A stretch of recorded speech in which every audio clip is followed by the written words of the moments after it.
그 양냄새 많이 나요. 양냄새 많이 나는데 그 뭐 ADHD 걸린 줄 알았더니 제가 그 복귀했죠. 그죠? 어제 뉴스 기사가 보니까 지금 연말이라고 행사하는데 이래 나오는 것 같더라고. 그 예전에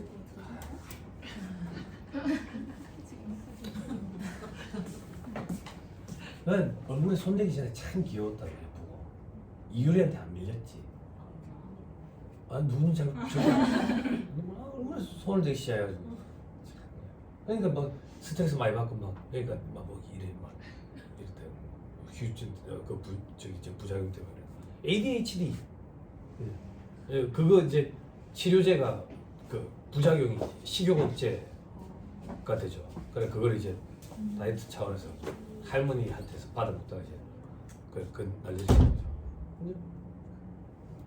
저는 개인적으로 보이콧하거든요. 그런 사람 텔레비에 나오면. 지난주 강의 때가 한번 얘기했던 것 같은데 제가 대학 때 친구 하나가 영국에서 유학생활 했었는데 영국이 길에서 대마 피는 사람들이 그 당시에 제법 있었대요. 대마초를. 여기서 대마초를 피면 경찰청 주차장 앞에서도 알 정도로 냄새가 독하대요. 근데 술 먹다가 옆에 사람이 제의를 했는데 대마초인지 모르고 폈다고. 이게 말이나 되는 소리야. 변태우마. 근데 텔레비 나오자. 빠오 막 이러면서. 무슨 소리인지도 모르겠다. 절대 무시해야 돼요. 다 팩트에 근거합니다. 우리나라 변태 계보도 있어요. 변태 계보도 있는데. 저는 미스터 셔샤이는 안 봤죠. 변태가 나와서. 있어요. 자, 그래서 자연스럽게 94페이지부터 보시면 될 것 같아요.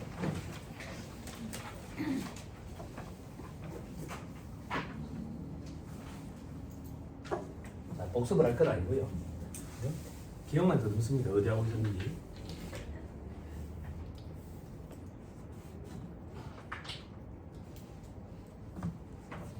오늘은 그럼 불금이에요? 요즘에도 불금이라는 표현을 써요? 왜 어제 회식하셨어요? 금요일 저녁에 회식하면 이제 다 짜증내니까. 근데도 불금이라는 표현을 써요? 서울은 이미 10몇 년 전부터 목요일 저녁에 회식했다. 금요일 저녁에 회식하면 참석 안 해. 좋긴 하던데. 요즘에 회식 문화도 많이 달라졌죠.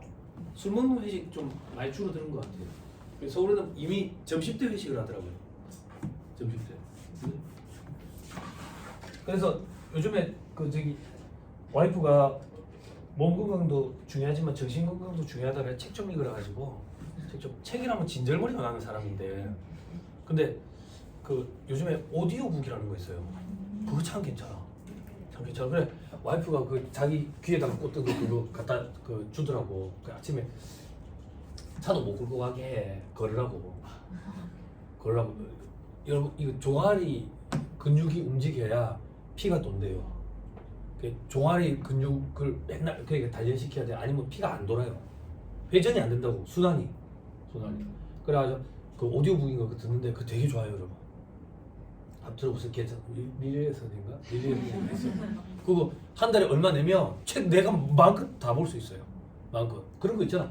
한 5장 봤는데 내 스타일 아닐 수도 있잖아. 안 봐도 돼. 안 봐도 돼. 그래 우리 옛날에 만화방의 정액제랑 똑같아.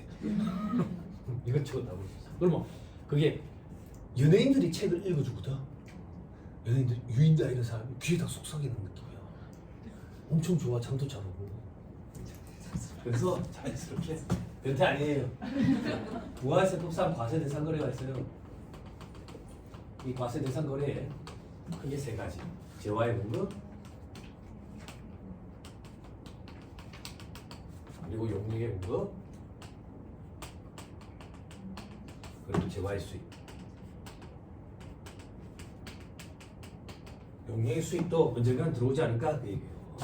자, 그다음 재화의 공급이 크게 3가지로 나뉘어있다. 실질적 공급,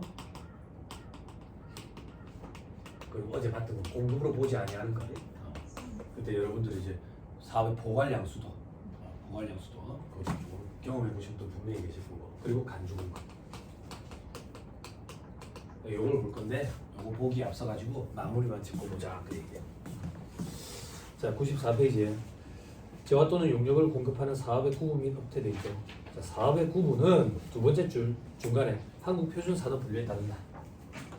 네이버 검색창에다가 통계 포털 이렇게 치면 통계 포털 사이트 들어가요. 한국 표준 산업 분류표 요거 보는 대로. 근데 뭐 쉬는 시간에 한 번씩 궁금하신 분들은 들어가 보세요. 그 핸드폰으로 보는 화면이랑 컴퓨터 화면이랑 조금 다르거든요. 구성이 좀 다른데 제일 처음 보이는 게 이게 대분류고 그걸 클릭하면 창이 열리는 게 중, 소, 세, 세세분류 이렇게 된다 그 얘기예요. 이렇게. 그리고 여러분 어제 뭐 이반은 이제 국어과정에서 실무반이라고 얘기 안 했었는데 그 창업 중소기업 세액감면 할 때 신규 창업에 해당하려면 세분류가 달라야 돼. 세분류가. 내가 신규 창업을 하나 해가지고 창업 중소기업 청년 창업 이거 엄청난 감이 크다. 5년 동안 100%라고. 그지? 소득 플러스로 돌아선 순간부터 5년 동안 100%거든. 굉장히 큰 혜택이라 가지고 청년 창업하면 한번 받아 먹어보면 사람은 또 받아 먹고 싶어 한다고. 그럼 이게 사업의 확장에 해당하면 적용을 못 받아. 신규 창업에 해당하면 적용받을 수 있는데 세분류가 다르면 신규 창업에 해당한다고.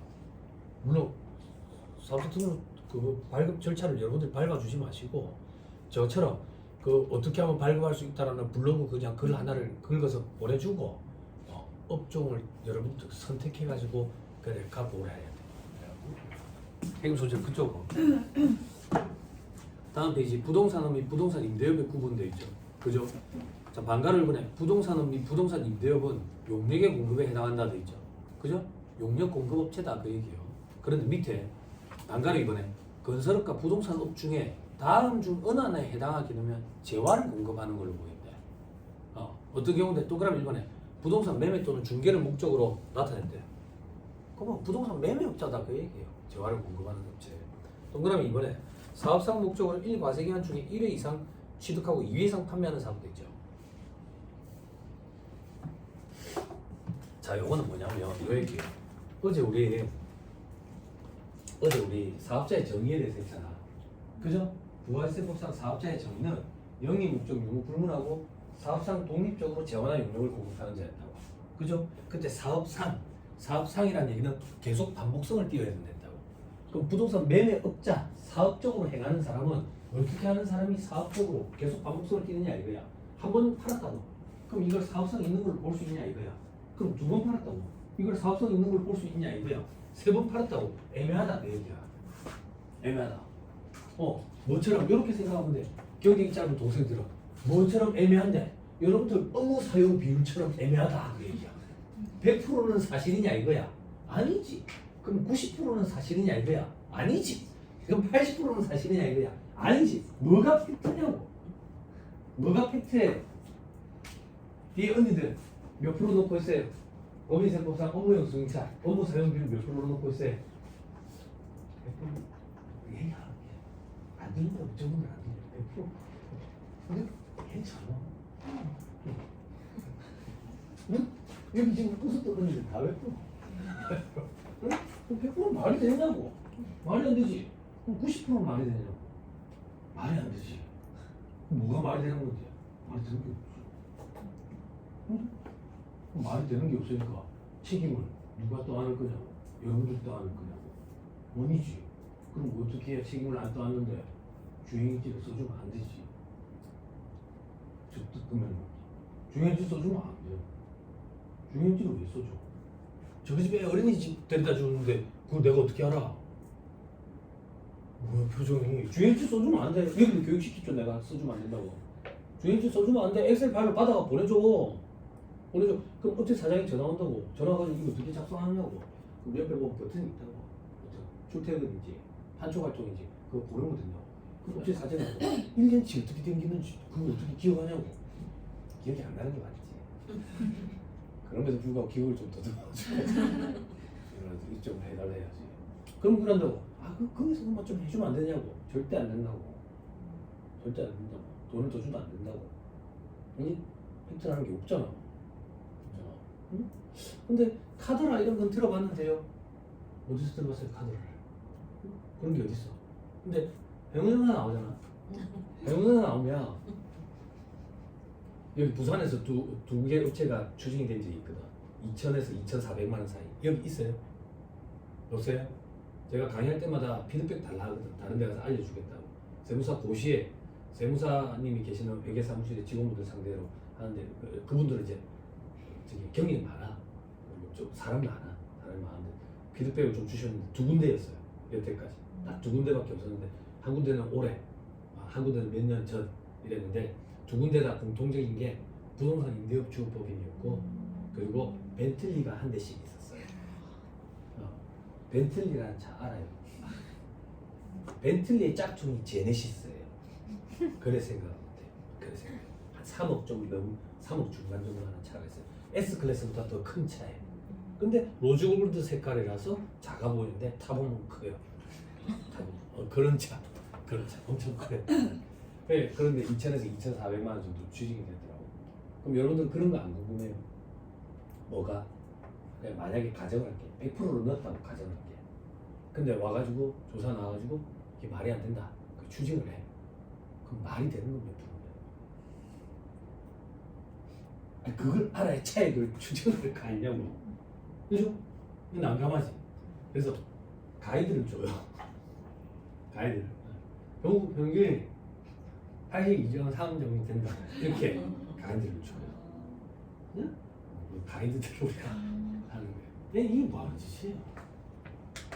처음에 이 규정이 나왔을 때 세무사회에서 그런 말들이 있어요. 1,000만 원, 2,000만 원. 2,000만 원, 2,000만 원 딱 쓰는 거 가지고 넘으면 안 해준다. 이내만 해준다. 그만 그래 하는 게 안 낫냐? 이랬는데 이게 지금 자리를 잡아버렸어요. 영국 편집이 그렇대요. 알겠죠? 그러면 뒤에 언니들 영국 편집 얘기 들었죠? 그럼 앞으로는 어떻게 나올 거예요?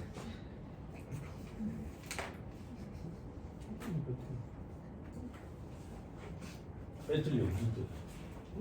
추징세액 그 정도 되겠어.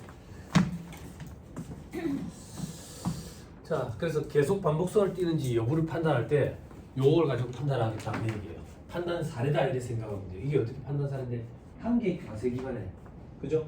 자, 한개 과세 기간에 1회 이상 취득하고 2회 이상 판매라고 되어 있죠. 여러분 1회 이상에는 1회가 들어가야 안 들어가요? 2회 이상에는 2회가 들어가야 안 들어가요? 들어가죠? 그럼 이 표현을 1회, 2회로 다시 표현해 볼게요. 그럼 한개 기간 과세 기간에 1회 취득했고 2회 팔았다는 얘기예요. 이게 말이 돼요? 한 번 샀는데 두 번 팔았다는 게 말이 되냐고. 두 번 팔았다는 얘기는 그 전 과세기간에 사온 게 또 있었다는 얘기야. 그런 걸 가지고 계속 반복성을 판단하겠다는 얘기예요. 예, 그럼 계속 반복성을 판단하는 사례라고 생각하시면 돼. 그죠? 그러면 매매업자다 그 얘기라고. 자, 됐습니다. 밑에 괄호 3번에 수탁 가공업자는 그냥 용역 공급업체. 그 다음 괄호 4번에 위탁 가공 돼 있죠. 그죠? 사업자가 제조장을 설치하지 아니하고 타 제조업자에게 위탁 가공해서 판매하는 사업은 판매업으로서의 형태에 따라 도매업 또는 소매업인데 다만 사업자가 특정 제품을 자기가 직접 제조하지 않더라도 자기가 의뢰를 하는데 직접 고안을 해서 그리고 자기 명의로 팔아 책임하에 그러면 제조업으로 보지. 그치? 우리가 상식적으로 생각할 때 제조업이 아니지. 근데 제조업으로 보지. 그래서 우리가 이런 걸 의제 제조업 이렇게 표현하잖아. 기억나죠? 이런 거 보신 적 있죠? 그죠? 이런 거 많이 해요. 요즘에 화장품 이런 것도 보면 요즘 젊은 친구들이 다단계 쪽으로 뛰어들어가지고 화장품 이런 거 사업을 하거든. 그러면 이제 자기가 이제 그러니까 뭐라 해야 되지? 기본 베이스는 다 똑같거든. 여러분 저기 그런 방송 보셨는지 모르겠는데 아침에 얼굴에 바를 때 스킨 바르고 로션 바르고 에센스 바르고 이렇게 하죠. 아니에요. 스킨 바르고 로션 바르고 에센스 바르고 하죠. 그죠? 여러분 화장품 3번 바르는 거거든. 그게 다 똑같더만. 농도의 차이지. 농도의 차이. 그 인터넷에 찾아봐. 그런 글이 있어. 그런 글이 있어. 제 상상의 나를 펼치는 게 아니고. 그래서 판매하는 사람들 보면 이렇게 젊은 친구들이 자기가 뭔가 이제 컨셉이 하나 있어. 괜찮은 컨셉이. 거기다 뭔가를 첨가를 할 거야. 근데 베이스에 대해서는 모르잖아. 그 베이스만 따로 만들어주는 공장들이 있어. 그럼 거기에 자기가 이제 고안을 해가지고 첨가할 거 첨가해서 그 패킹 작업 이런 거 하고 그래가지고 자기 생산품으로 이제 만들어내는 거지. 그런 데다가 맡기면 자기 집에 이제 공장이 있지는 않거든. 의제 제조업으로 해주는 거지. 제조업체인 거지. 그렇게 많이 돼. 그래서 제가 예전에 그 법인세 강의할 때 한번 얘기해 본 적이 있는데 관리했던 업체 중에 아보카도 직수입 업체가 있었거든요. 아보카도 직수입 업체가 있었는데 여기가 이제 1억 5천만 원치가 그 추석 명절 때 싹 썩었어 창고 안에서. 그래 휘청했지. 휘청하고 나서 여기서 이제 컨셉을 뭘로 바꿨냐면 그 이후에 이제 아보카도가 홈쇼핑에도 팔기 시작하고 이래가지고 좀 단가가 많이 떨어졌다고. 그래서 이 사람이 생각한 게 이제 오일을 수입해 오기 시작했지. 그러더니 애들 화장품 사업에 뛰어들더라고. 이 아보카도 오일을 이제 애들 화장품에 넣는 거지. 그래서 저한테 이제 세무사님 그래도 제가 오일 이제 수입해서 파는데 한번 써보세요 해가지고 오일을 2병을 갖다 줬는데 멕시코 말로 써. 아니 멕시코 말로 막 이게 영어도 아니야. 영어도 아니고 이거 읽지도 못하겠어. 그래 전화를 해가지고 사장님 잘 받았는데요. 네 세무사님 이걸 뭐 어떻게 하는? 이게 바르는 거예요? 먹는 거예요? 뭐예요? 발라도 되고 먹어도 된다. 천연 오일이라서. 그래서 어떻게 먹지? 아니 뭐 저기 저 후라이 할 때 쓰셔도 돼요 그러더라고. 그래 계란 후라이 할 때 해봤지. 냄새가. 근데 원래 그렇다며. 근데 우리나라에 그 이거 뭐지? 올리브 오일도 냄새가 독특하잖아요. 근데 이미 한국 사람들이 그거에는 적응돼 있대. 많이 접해서. 근데 아보카도 오일은 아직 많이 접하지 않았기 때문에 그런데 어느 순간 이게 익숙해지면 괜찮을 거다 이런 얘기를 하더라고. 그러면서 이제 애들 화장품에다가 그걸 하는 걸 했는데 이게 엎어졌어. 엎어진 이유가 애들 화장품이 엄청 민감해. 애기 엄마들이. 클레임이 장난 아니더라. 그거 재워버리더라고. 부산에도 몇 개 지역이 있다고. 영안, 뭐지? 명기 이런 데는 이제 애들 입에 들어가는 음식 장사가 엄청 힘들다. 그 맘카페라는 데가 있대. 거기 한번 소문이 나면 그만 문을 닫아야 된대. 그 정도래. 영관이랑 명기랑. 다 그렇진 않아요. 그래서 오신 분들 계실라 또. 자 넘어갑니다. 다음 페이지 재화의 수입 돼 있죠, 그죠? 자 밑에 괄호 2번 한번 보세요. 보세구역 돼 있죠, 그죠? 보세구역. 보세구역은 관세법에 의한 보세구역과 자유무역지역 지정 및 운영에 관한 법률에 의한 자유무역지역을 말한다 돼 있죠. 그죠? 제주도 이런 데 보면 자유무역지역 이래가지고 지정된 데 이런 데가 있어요. 그런데 이제 입주하는 기업들에 대해서 세제 혜택을 주고 그래요. 기업체들이 안 들어오고 그러니까. 그런 세제 혜택은 이렇게 생각하시면 돼요. 문영금융단지 처음에 생겼을 때 기억나요? 처음에 이거 생기자마자 제가 부산경제진흥원에 강의 지휘가 들어왔었어요. 그래가지고 강의 수락을 했는데 장소는 저기 산다는 거예요. 52층에서. 저게 되게 높아요. 50몇 층까지 있더라고. 그래 갔는데 아무것도 없어. 건물 안에. 아무것도 없어. 모기만 나가면 뭘 사먹고 싶은데 아무것도 없다고. 아무것도. 안 들어오는 거죠. 그때 정부에서 금융기관들 좀 들어와 달라. 그래가지고 그 당시에 그 저기 보수 당의 그 저기 이제 대표가 오고 그랬었어요. 그때 김무성 국회의원이 막 내려오고 그랬어요. 그랬는데도 입주를 안 하는데 최근은 다 들어와 있는 걸로 같더라고요. 예, 그런데 이제 들어오라고 세제 혜택 이런 걸 주는 거죠. 뭐 산업은행도 좀 내려와 달라 했었고 막 이래 하는 거죠. 그래서 제가 드리고 싶은 얘기는 뭐냐면 동생들은 이 보세구역이 뭔지 힘들어한다고. 이 보세구역은 남포동을 얘기하는 게 아니에요. 그러니까 보세 옷가게를 얘기하는 게 아니고 보세 옷가게는 왜 보세라고 표현하는지 모르겠는데 아무튼 보세구역은 세금이 보류된 구역이다 이렇게 생각하면 돼요. 세금이 보류된 구역. 그래 관세 부과가 유보된 지역이다. 보세구역에 들어온 물품은 아직 수입 통과를 거치기 전 상태이다. 칠판 조금만 보세요.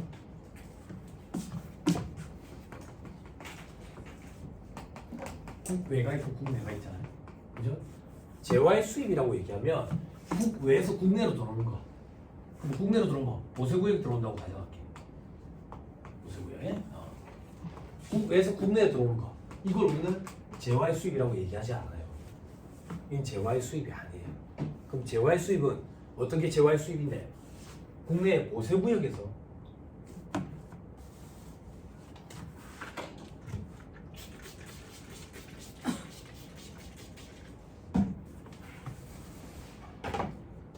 국내 보세구역에서 보세구역 밖으로 이동하는 이 시점, 이 시점을 우리는 재화의 수입이라고 그래요. 보세구역에서 보세구역 밖으로 이동하는 이 시점, 이때 통과를 거쳐요. 이때 이렇게도 표현한다. 요걸 우리는 재화의 수입이라고 그래요. 재화의 수입. 그럼 여러분들이 뭘 조금만 주의하셔야 되냐면 A는 국내에 있는 업체거든. B도 국내에 있는 업체거든. 그럼 A가 B한테 돈 받고 파는 건 재화의 공급이야. 근데 토가를 거치면 재화의 수입이래. 그래서 이 거래는 재화의 수입과 재화의 공급이 합쳐진 거래예요. 합쳐진 거래라고. 재화의 수입은 누가 과세를 해요? 세관장이 과세를 하죠. 그죠? 그래서 세관장의 과표가 필요해요. 재화의 공급은 누가 누구한테 지금 공급을 해요? A가 B한테 공급하죠. A의 과표에 들어갈 숫자가 필요한 거예요. 됐어요? 됐죠? A가 B한테 얼마에 넘긴대? 500에 넘긴대. 500. 그때 세관장의 과표가 300이래. 300. 그럼 나머지 200은 A의 과표. 이렇게 처리를 해요. 이렇게. 그럼 부가세는 요거에 대해서 10%. 요거에 대해서 10%. 됐어요? 그러면 세관장의 과표는 어떻게 계산하는데? 관세의 과세 가격. 관세. 개별 소비세, 주세, 교통에너지, 환경세, 교육세, 농특세. 좀 이따 책에 나오면 체크할게요. 요건 별로 신경 쓸 필요 없는 거예요. 세관장, 여러분들 세관장 이렇게까지 관여할 필요는 없죠. 그 여러분들이 생각하실 거는 세관장의 과표가 300원이면 나머지 200원만 A의 과표다. 그 얘기. 자, 그래서 우리는 보세구역이 들어오는 거 이런 걸 수입이라고 얘기하잖아요. 그래서 조금만 보세요. 여기 들어온 건 수입이 아니죠. 이 상태에서 다시 나가는 건 수출도 아니에요. 그렇죠? 이런 거 보면 이제 저는 공항에서 근무했었잖아요. 그 보면 이제 보세 창고 이런 게 있어요. 보세 창고. 그 보세 창고가 뭐 이렇게 문을 열어가지고 열리는 이런 창고가 아니에요. 뭐 비행기 경납고처럼 버튼을 누르면 문이 이렇게 열리는데 뭐 그림자 실루엣이 탁 보이는데 실루엣이 이렇게 보이는 기린이야. 기린. 기린. 지라프. 그 기린. 뭐 이상한 나무 상자 같은 데서 사과 박스 상자 같은 거, 그 이상한 사람들인데 그 세관 직원들이 옆에 있고 도끼 손도끼 같은 걸 갖고 있는 사람 그걸 막 이렇게 두드려 뭐 툭 튀어 악어 몰라? 그런 거 생물 창고, 저기 냉동 창고, 냉장 창고 뭐 이런 것들이 있어요. 별의별 구경도 다 해봤죠. 자, 됐습니다. 그 정도 보시고요. 다음 페이지에 재화의 공급 의제 되죠. 그리고 저기 여담삼아 이 법이 참 희한한데 공해 있죠. 공해. 이제 우리나라 배가 공해에서 잡은 수산물을 우리나라에서 팔면 그건 국산이에요. 외국 배가 공해에서 잡은 수산물을 우리나라에서 팔면 수입산이에요. 수입산. 이렇게 생각해봐. 일본 근처 공해에서 우리나라 배가 잡아와서 국산이라고. 그러니까 국산 수입산 가리지 말고 그냥 드세요. 이미 방사능에 다 피폭돼 있는 거야. 조심해야 돼. 국정원 했잖아. 저희 이모부가 해양 경찰이시거든요. 해양 경찰. 그 이모부가 했던 얘기 있어요. 그냥 어패류는 먹지 마. 해조류는 먹지 말아요. 먹지 마. 웬만하면. 그리고 문어 이런 것도 사 먹지 말고, 전복 이런 것도 사 먹지 말고, 그리고 한참 이제 가을 시즌 되면 이제 새우 나오잖아. 절대 먹지 말아요. 그죠? 새우 키우는데 가본 적이 있거든요. 그거 한번 보시면 못 드실 거예요. 그걸 그대로 건져와가지고 여러분들 그 후라이팬에 소금 깔아놓은 데다 그대로 올려주잖아.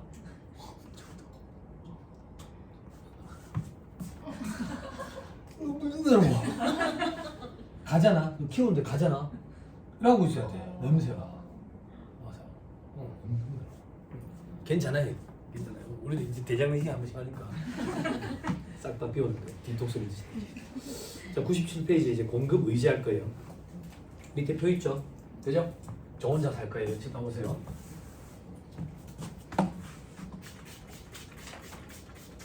네, 그렇게 따지면 먹을 게 없어요. 안 그래요? 먹을 게 없는데. 굴 좀 드셨어요? 올 겨울에? 저희 어머니 통영에 계시는데 굴은 잘 삼키면 본전이에요. 아시죠? 영양분이 참 많다 하는데 그날 컨디션이 좀 안 좋으면 설사줄줄하는 거. 걔네 세척이 안 돼요. 그러니까 익혀가지고 드셔야 돼요.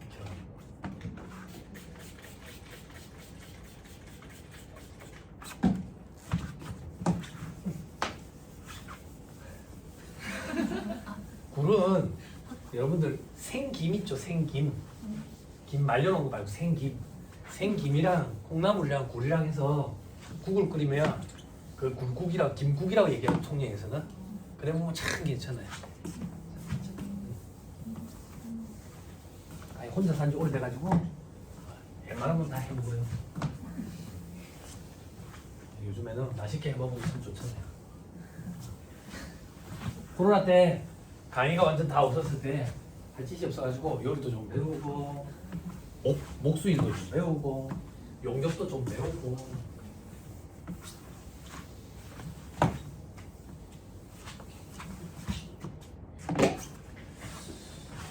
자, 제가 보세요. 간주 공급. 자, 요거부터 잡자. 어제 했다. 간주라는 말을. 그럼 공급으로 간주 의지하겠다. 그럼 우리가 상식적으로 생각할 때는 공급이 아닌갑다. 근데 세법에 따라서 공급으로 보겠대. 그럼 공급으로 보면 뭐 잘 거냐고. 과표의 숫자를 넣어서 10%만큼 과세를 하겠다라는 거야.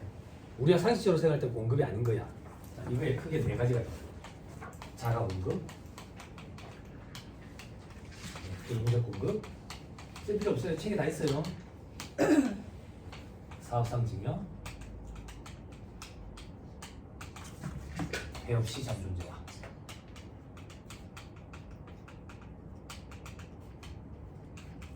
그때 이 자가 공급 있죠. 자가 공급이 이 세 가지로 구분이 돼요. 세 가지로 구분이 돼요.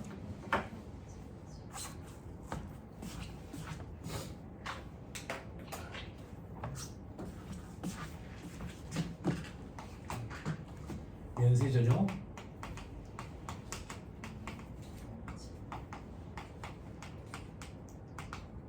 비용용, 소형 소규모 자로의 전용.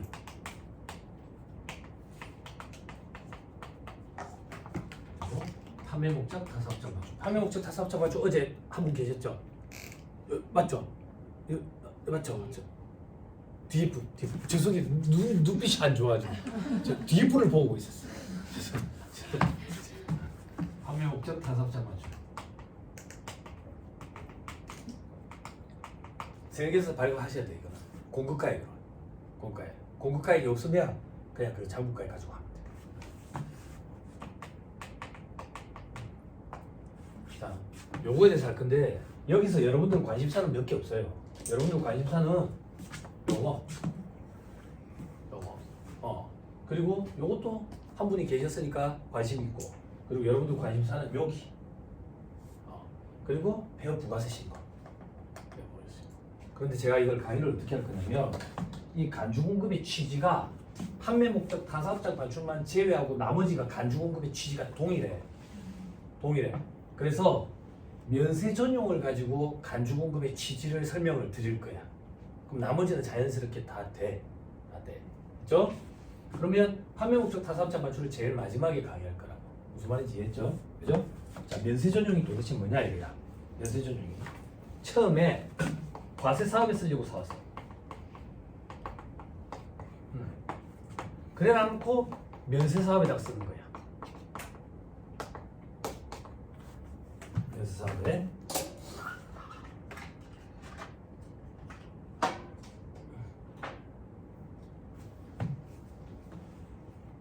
면세 사업에 쓰는 거야.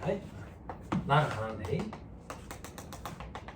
그럼 나는 처음에 과세 사업에 쓰려고 물건을 사온다고. 매입 있다고. 2,000원. 그럼 요거에 대한 부가세. 왜 이래? 요거에 대한 부가세 100원에 대해서 매입세 공제를 받았겠지. 그지? 그래놓고 면세사업에 써버리는 거야. 그럼 애초부터 면세사업에 쓰려고 사왔으면 매입세 공제를 못 받았을 거야. 어제 시국식당 떠올리면 돼.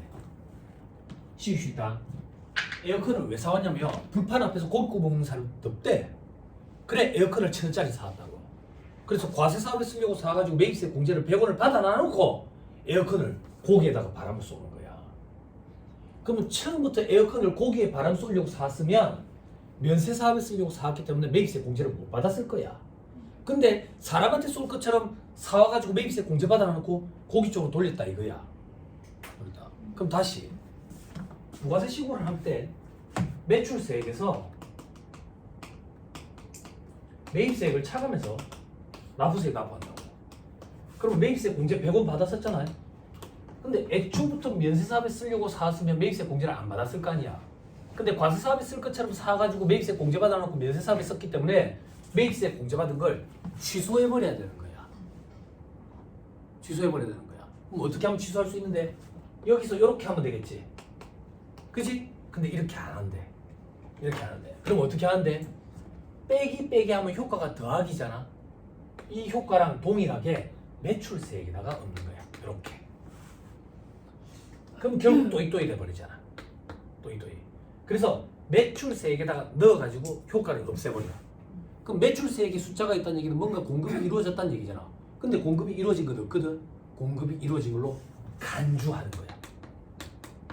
그럼 결국에는 면세전용, 자가공급, 즉 간주공급은 애초에 매입세 공제받으면 안 되는 걸 받았기 때문에 요 시점에 공급으로 의제 간주해서 매입세 공제받은 걸 추징하는 논리라고. 추징하는 논리. 됐어요? 돼요? 더 쉽게 못하겠어요? 됐죠? 됐죠? 그러면 조금만 더. 애초에 매입세 공제를 안 받았더라면 추징할 것도 없지. 그러면 간주공급도 아니지. 됐어요? 됐죠? 자, 그럼 나머지 또 보자. 나머지. 자, 비영업용 소형 승용차의 전용. 이건 뭔데? 비영업용 소형 승용차. 그죠? 근거 규정은 개별 소비세법상 과세대상 승용차. 법인세법상 업무용 승용차. 근거 규정은 개별 소비세법상 과세대상 승용차. 무슨 소리야? 같다고 범위가 같다고. 그렇지만 부가가치세법에서는 비영업용 소형 승용차라는 표현을 쓰고 법인세법에서는 업무용 승용차라는 표현을 쓴다고. 이제 구분해서 쓸 줄 알아야지. 조금만 더. 비영업용 이거 뭐야? 이거 엔드의 요건이라고. 엔드 이렇게 안 써? 위에 동안 너무 큰가? 엔드 요건이라고. 엔드 요건이라는 얘기는 요 얘기야. 요 얘기. 비영업용이면서 소형 승용차. 여기. 우리 집합은 다 잘했잖아. 명제 때 포기해서 그렇지. 안 그래? 교집합 이런 거 있잖아. 교집합이 웬만해 괜찮아. 그냥 중복되는 거. 이렇게 비영업용이면서 소형 승용차. 그러면 비영업용은 뭔데? 안일비자거든. 영업용이 아니란 얘기지. 그러면 영업용은 뭔데? 영업용은 여러분들 회사의 영업팀에서 타고 다니는 차가 절대 아니야. 그래 착각하면 안 된다고. 여기서 말하는 영업용은 택시 회사의 택시, 렌터카 회사의 렌터카, 현대자동차가 재고로 갖고 있는 자동차, 세콤이나 캡스의 출동 차량, 장의용 차량, 문구용 승용차, 자율주행 자동차로서 테스트용 차량, 운전학원에서 저거 뭐라 하노? 그거 저거 하는 거. 연수용 차량. 됐어요? 뭐가 됐는데 여러분들이 관리하시는 업체 중에 그런 업체 있어요? 없지요? 그럼 여러분들이 관리하시는 업체의 차량은 전부 다 비영업용이에요. 아니 택시회사 관리해요? 전부 비영업용이라고. 이렇게 따지는 거야. 영업팀에서 타고 다니는 차 영업용 그게 아니야. 무슨 말인지 이해했어요? 그러면 전부 다 비영업용이네. and 소형 승용차여야 돼. 소형 승용차. 소형 승용차는 어떻게 되는데 정원 8인 이하의 승용 자동차. 그러면 소형 승용차 이렇게 얘기한다. 다만 배기량이 1000cc 이내인 것으로서 길이 3.6, 폭 1.6 이내인 것은 제외. 우리는 그런 걸 경차라고 표현하고 그럼 다시 경차는 제외. 됐죠? 그럼 경차는 제외라는 얘기는 이 규정을 적용을 안 받네. 그럼 이 규정이 뭔데? 우리 아직 안 했거든. 비영업용 소형 승용차의 구입, 임차, 유지, 사온다고 차, 임차, 리스나 렌트 온다고, 유지, 기름값, 수리비는 매입세 공제가 안 되지. 불공 표현하지? 힘든갑다. 말로 하니까. 체크하고 갑시다. 페이지.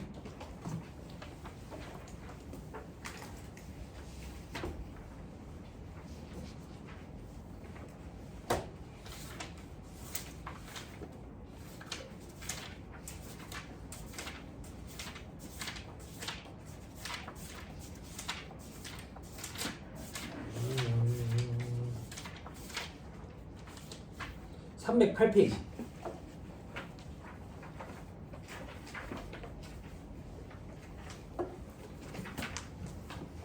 308페이지. 매입세 불공제 찾았어요? 네. 그죠? 자, 그 파트를 보는 거예요. 317페이지. 5번에 개별 소비세법에 따른 자동차 구입, 임차, 유지에 관련된 매입세액 돼 있죠? 요게 비영업용 소형 승용차 구입, 임차, 유지와 관련된 매입세액이야. 됐어요? 됐나요? 됐어요? 자, 다시 방향 잡읍시다. 이 매입세액은 공제가 안 된다고요. 안 된다고. 그러면 언니들 조금만, 동생들 조금만. 영상 이게 말이 됩니까? 뭐가요? 구입, 그래, 차 사온다고. 유지, 수리비, 기름값. 그래, 매입세 불공제 되는 거 알겠어. 임차, 리스, 임차, 리스는 금융보험업에 들어가서 면세사업자인데 원래 부가세가 없는데 근데 왜 매입세 불공제라는 표현을 써요?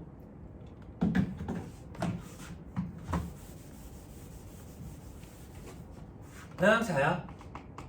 나랑 차? 나의 차가 필요해. 근데 여기서 전화가 온다고. 내가 기다려. 고객님, 우리가 차를 사서 빌려드릴게요. 근데 거짓말이라고. 차를 사서 빌려준다는 표현이 돈을 빌려줄게요 요 말이라고. 여기 고리대금업이라고. 이자율이 2자릿수라니까. 2자릿수. 이자율이 엄청나게 높지. 그래서 얘들은 돈을 빌려주고 이자를 받아먹고 사는 업체이기 때문에 금융보험업에 들어간다고. 그래서 부가세법상 면세사업자라고.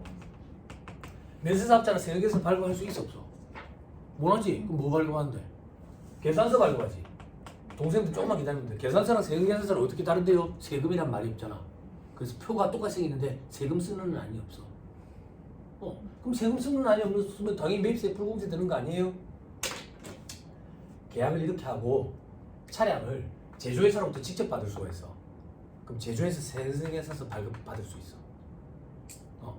근데 알고 봤더니 이게 현대자동차가 아니야. 독일에서 온 3개의 명차야. 동그라미가 4개로 쪼개졌고 동그라미가 3개로 쪼개졌고 동그라미 4개가 걸쳐져 있는 3개의 명차래. 그럼 이 3개의 명차는 3개의 명차는 물 건너올 거 아니야. 물 건너오겠지. 그러면 세관장이 발급해 줄 수 있어 우리한테. 세관장. 당연히 이래야 되는 거 아니야? 왜 당연히 이래야 되는 건데요? 이게 리스인데 리스 계약인데 이 차가 만약에 비용료 소형 순차가 아니라 200호면 어떻게 할 거야? 200호.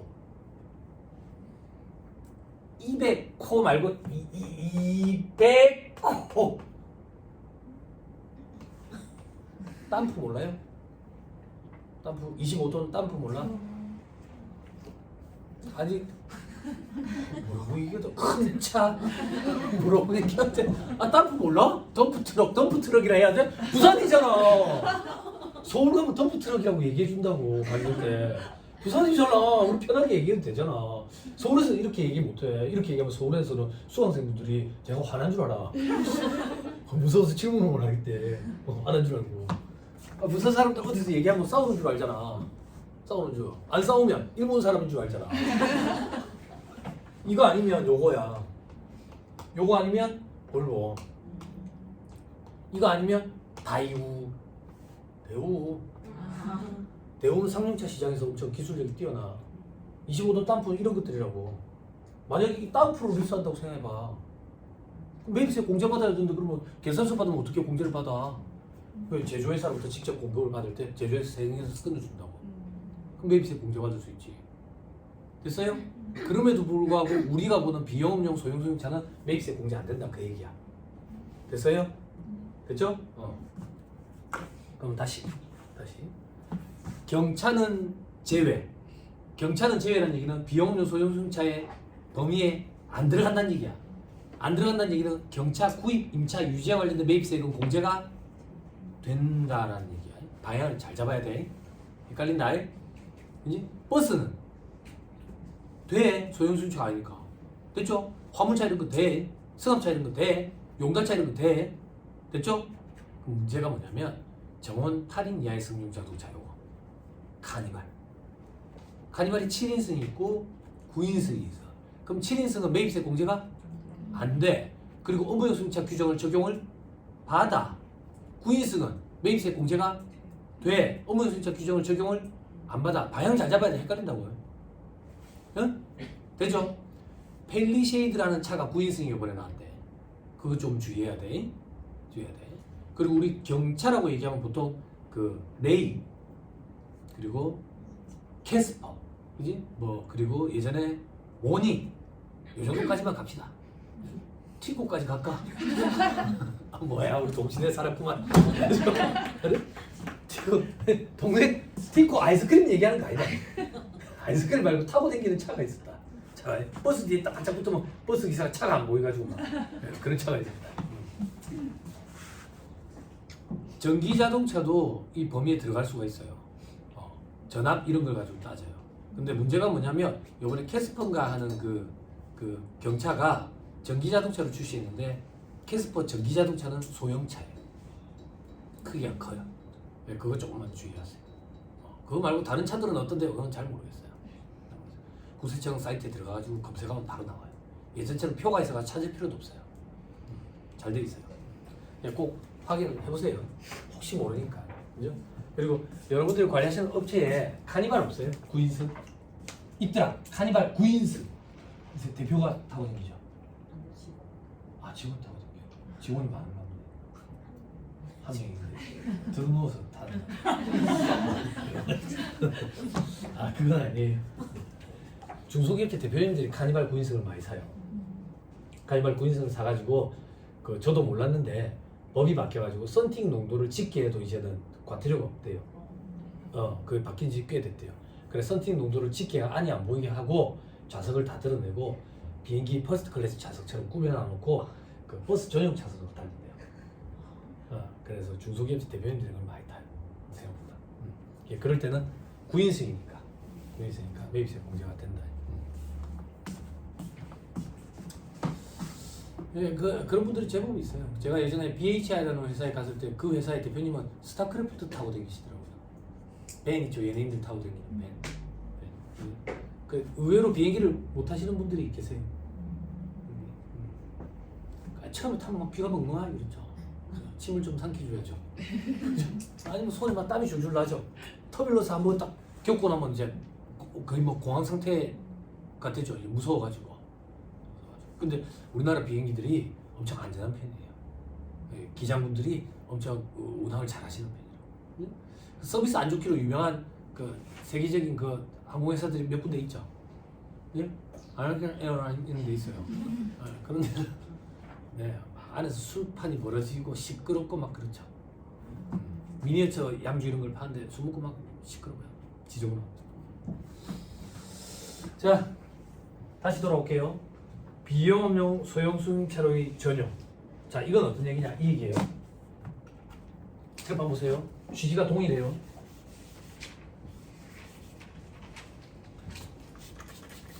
책 볼 필요 없어요. 여기 책 볼 필요 없어요. 말로 줘줄 거예요. 여러분들 해당 사항 거의 없을 거기 때문에 해당 사항 있는 것만 좀 자세히 할 거예요. 처음에 영업용으로 쓰려고 사온 거예요. 차를. 그 매입세 공제를 받아놓고 비영업용으로 쓰는 거지. 그럼 추징하는 거지. 예를 들면 회사에서 소나타를 한 대 샀어. 왜? 우리 회사 택시 회사거든. 택시로 쓰려고 소나타를 한 대 사가지고 매입세 공제를 받아놓고 사장놈이 타고 다니는 거지. 비용료. 그럼 추징하겠다 그 얘기야. 또 어떤 거? 우리 회사는 석유를 정제하는 회사예요. 그래서 외국에서 원유를 사왔어. 그래서 매입세 공제를 받았어. 그래놓고 밤마다 사장이 깔때기로 지쳐야 돼. 그런 게 비용용으로 적용한 거야. 됐죠? 됐죠?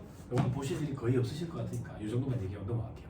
자, 그다음 개인적 공급. 개인적 공급. 개인적 공급은 뭔데? 우리 회사 어제 우리 회사 컴퓨터 만드는 회사였지. 컴퓨터를 만들어서 부품 같은 거 사올 때 매입세 공제를 다 받았어. 그러면 우리 불가세는 제로섬 게임이라 하잖아. 매입세 공제받은 놈이 있으면 매출세 내는 놈이고 딱 떨어지지는 않지만, 어? 매입세 공제받은 놈이 있으면 매출세 내는 놈이 있고 매출세 내는 놈이 있으면 매입세 공제받는 놈이 있지. 컴퓨터를 제조한다고 매입세 공제를 다 받아놔놓고 완성된 컴퓨터를 집에 갖다 놔놓고 쓰는 거지. 혹은 와이프 갖다 주는 거지. 혹은 직원들한테 주는 거지. 매출세액이 발생할 여지가 없지. 그때 매입세 공제받은 걸 추징하겠다 이거야. 이게 개인적 공급이야. 됐어요? 됐어요? 됐죠? 그렇지만 이걸 직원들 생일이라든지 명절이라든지 이럴 때 주면 연간 10만 원까지는 간주 공급으로 보지 않지. 그죠? 그래, 봐봐. 그런 반응 너무 감사해요. 돈 진짜 10만 원 진짜. 10만 원가 뭐 살 수 있는데. 그죠? 그래서 그 얘기를 들었나 봐. 세법이 그 얘기를 들어가지고 명절 경조사 이런 거 10만 원. 그리고 생일이라든지 근로자의 날 10만 원. 따로 각각 10만 원. 그렇게 한도가 돼 있지. 그죠? 그럼 이제 전자레인지 정도는 되겠지. 도깨비 방망이 정도도 되겠지. 그지? 그렇게까지는 간주 공급으로 보지 않지. 그러면 직원들 선물을 못 줍니까? 아니. 애초에 직원들 선물 줄 용도로 사오는 거는 매입세 공제 자체를 받지는 않아. 간주 공급 문제가 생기니까. 간주 공급. 그래서 이런 간주 공급 문제 생기는 게 골머리 아프니까 상품권으로 주는 거야. 제어가 아니기 때문에 과세 문제가 안 생기니까.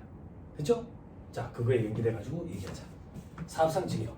사업상 직여는 뭔데? 아까 그 컴퓨터 그렇지 사장 갖다 주는 거지. 그렇지 사장.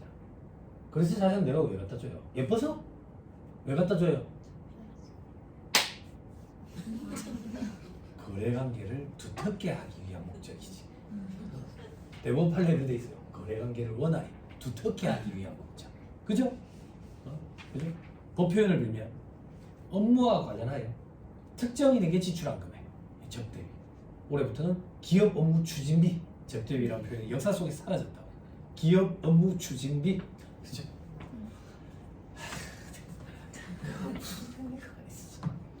안 그래? 회의비 잡아놓은 다 적대비인데. 안 그래? 개정하면 막 쪼개놓는 회사들이 있어요. 대표이사한테 결제 올릴 때. 회의비는 뭐가 회의비라 했어요? 법인세 강의 어느 분 들으셨어요? 법인세법 강의. 회의비는 뭐가 회의비라 했어요? 임원들 릴레이 회의를 하면 당이 떨어져요. 그래서 임원들 회의 때 먹으라고 알사탕 있어요. 아니면 스카치 캔디, 아니면 커피에 찍어 먹는 뭐 과자 이런 거 있어요. 그런 게 회의비예요. 근데 회의비가 1년에 막 몇백만 원, 몇천만 원, 수삼이 접대비예요. 접대비는 명칭 여하 불문하고라는 표현이 있다고. 제가 그런 표현 참 좋아한다고. 개정하고 뭘로 잡든 상관없어요. 거래와 업무와 관련해서 특정인에게 지출했으면 다 접대비예요. 다 접대비. 다시 사업상 증여가 접대비인 거예요. 그런데 돈으로 줬어요? 돈으로 줬냐고요? 방금 뭘로 줬어요?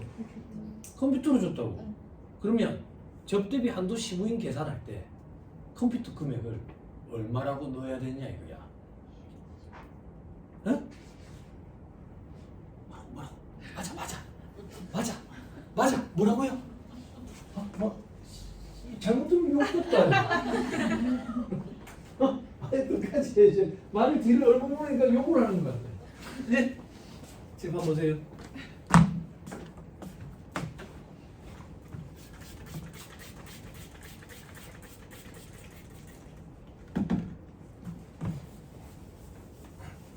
여기다 할게요. 여기다 할게요.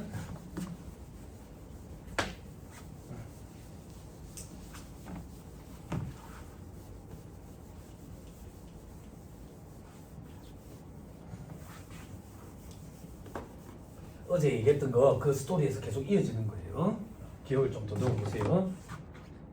여기 공급자가 있었죠. 공급하는 자, 공급받는 자가 있었죠. 공급하는 자가 받는 자에게 재화를 공급한다고요. 재화를 공급하는데 1,000원짜리 공급해요.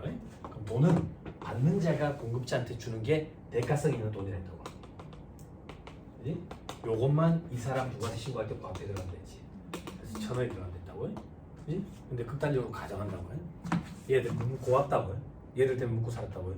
너무 고마워서 뭘 좀 살해하고 싶은데 돈을 주려니까 장부에 회계 처리하기 좀 골머리 아픈 거야. 그래서 컴퓨터를 줬다고. 컴퓨터를 줬다. 컴퓨터를. 그럼 요거부터 의사결정이 된다고. 이걸 재화의 공급으로 볼 거냐? 보면 과표의 숫자를 넣어야 될 거고, 안 보면 과표의 숫자를 안 넣지. 그지? 이건 간주 공급 중에 사업상 징해에 해당하기 때문에 재화의 공급이 맞다고. 그럼 과표의 숫자를 넣어서 10%만큼 매출세액으로 내야 되겠네. 그럼 과표의 숫자를 넣을 때 얼마를 넣어야 될 거냐? 이 컴퓨터를 지금 갖다 팔면 받을 수 있는 금액 시가. 이거 우리 회사에서 제조했댔지. 그럼 제조원가가 있을 거 아니야. 장부금액 이렇게 표현할까? 장부금액 북밸류의 장부금액 150만. 자, 의사결정하세요. 저 과표에 어떤 숫자가 들어가야 돼?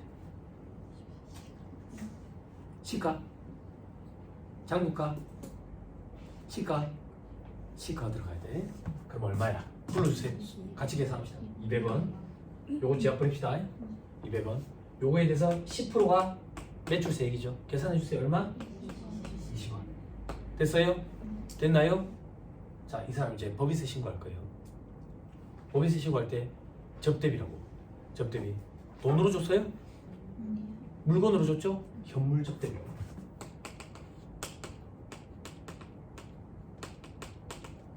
접대비는 현물 기업 업무 추진비.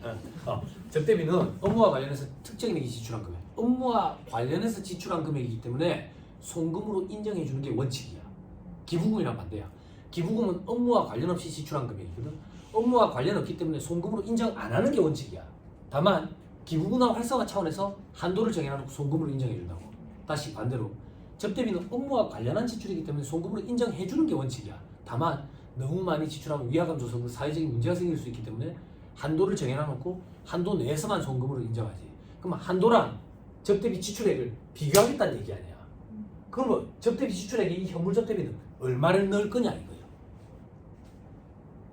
그걸 대답을 해줘야 될 거 아니에요. 얼마를 내야 돼요? 언니 수업 들으셨잖아. 기억이 안 나요? 기억 안 나요. 괜찮습니다. 어제가 아니까. 어제도 좀 힘든데, 그죠? 괜찮습니다. 언니 또 들었죠? 언니 아니에요? 얼마 들어가야 돼요? 200원, 200원, 150원, 150원. 뭐 혹시 이걸 막 더하고 빼고 이러는 사람 있나? 그런 사람 제 수업 때 오지 마세요. 안 받으면 전화 안 받는 거야. 왜 손 안 들었어요? 언니 왜 손 안 들었어요? 200원이에요, 150원이에요. 왜 손 안 들었어요? 손 안 들어야죠. 그죠? 220원이죠. 그죠? 이게 언니가 맞아요. 손을 안 들은 게 맞아요. 그죠? 자, 이 220원의 숫자 어떻게 나왔는지 볼게요. 자, 시가가 얼마예요? 200원? 아니, 시가와 장부가의 둘 중에 큰 걸로 해요. 여러분 이렇게 쓰면 뭐 중에 크다라는 얘기예요.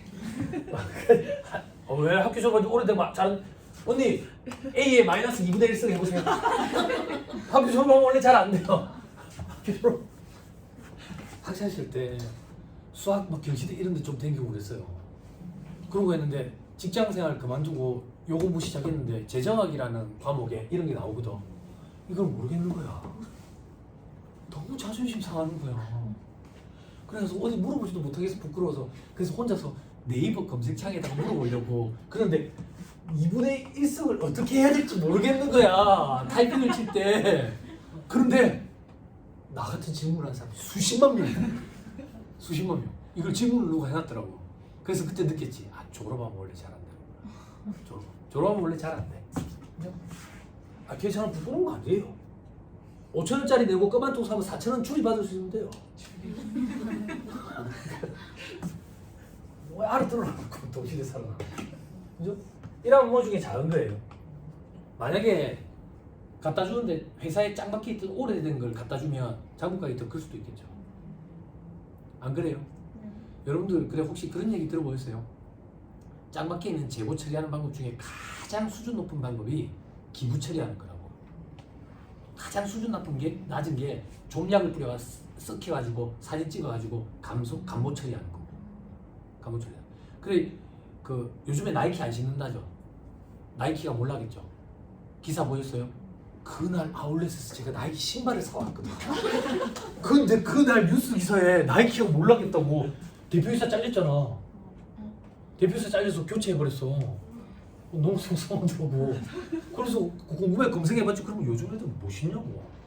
이거 뉴발란스 이거랑 아식스 신는데 러닝 쪽들이 많대. 나이키는 농구할 때 신어야 되니까. 농구할 때.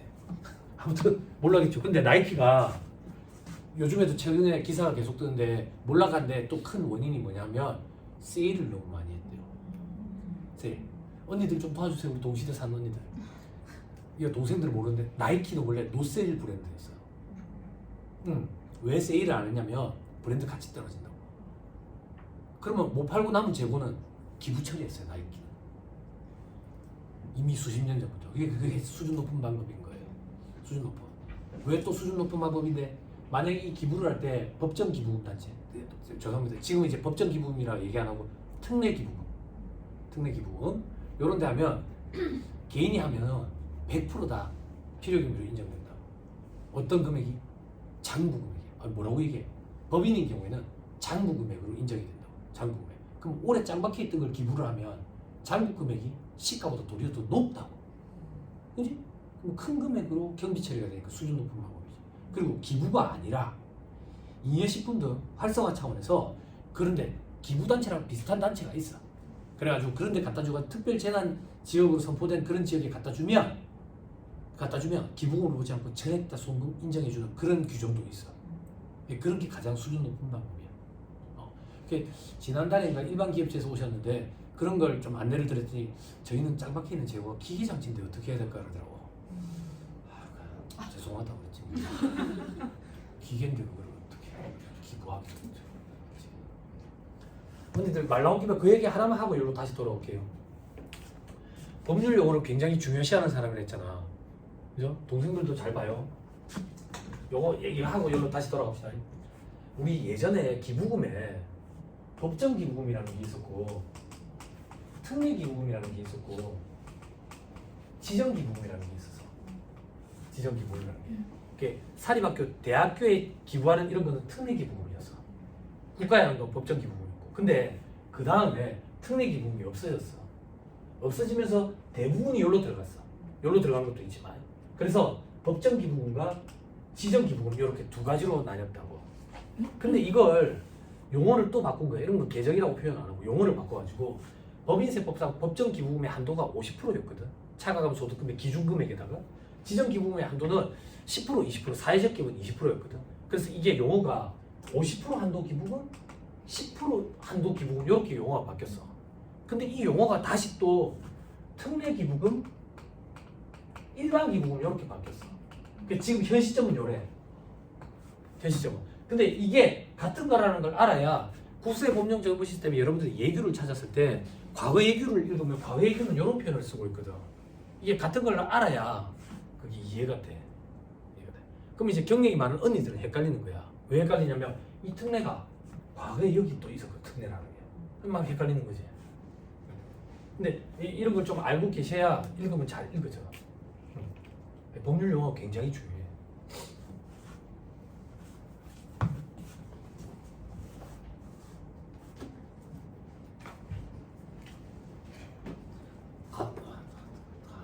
시간 안 됐구나.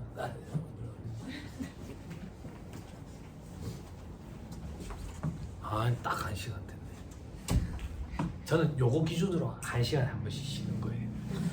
그 여담한 거 공부할 시간이 아니니까 중요한 거 해야 되는데. 옆에 언니가 좀 전달해 주세요.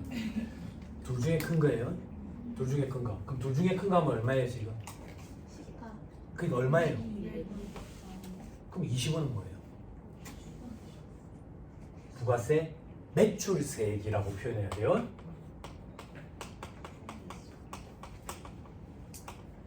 조금만 더. 요건 어떻게 계산했는데? 어떻게 계산했어요? 불러주세요. 시가에 10%였어요. 여기는 무조건 시가예요. 무조건 시가. 아, 세무사님 만약에 감가상각 자산이면 어떻게 된대요? 그러면 간주시가라는 걸 해야 되는데 감가상각 자산을 접대할 때 주지는 않아. 예, 그럴 일은 없으니까 신경 안 써도 돼. 자, 이거를 조금만 더 할게요. 요거 하고 쉴게요. 요거 강의하면 동생들이 그 자꾸 요구사항이 많아지는 거지. 분계도 좀 끊어주세요 그러더라고. 분계하다 분계하겠는데요 막 이러는 거지. 그래서 제가 이 분계도 좀 끊어줘. 그러면 이러면 돼. 접대비 220원. 그지? 그리고 제조원가 제품이 없어진다고 볼게.